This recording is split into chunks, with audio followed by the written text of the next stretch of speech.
বেসরকারিভাবে রংপুর বিভাগে এই প্রথম স্থাপিত হলো কার্ডিয়াক ক্যাথ ল্যাব, যেখানে রক্তনালীর ব্লক নির্ণয়, রিং পরানো, পেসমেকার স্থাপন সহ হৃদরোগে আক্রান্তদের সব ধরনের চিকিৎসা মিলবে খুব সহজে। বৃহস্পতিবার দুপুরে রংপুর কমিউনিটি মেডিকেল কলেজ ও হাসপাতালে আনুষ্ঠানিকভাবে উদ্বোধন করা হয় ক্যাথ ল্যাব সম্বলিত হার্ট সেন্টারের, যেখানে 24 ঘন্টা মিলবে হৃদরোগে আক্রান্ত রোগীদের চিকিৎসা।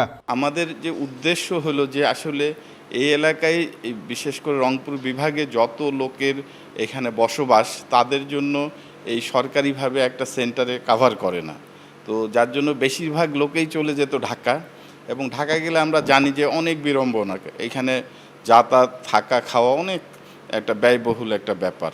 তো আমরা সেই দিক চিন্তা করে এই অঞ্চলের মানুষকে আমরা এই সেবাটা নিশ্চিত করার লক্ষ্যেই আমরা হার্ট সেন্টারের একটা আংশিক একটা পার্ট আমরা উদ্বোধন করছি ক্যাথ ল্যাব।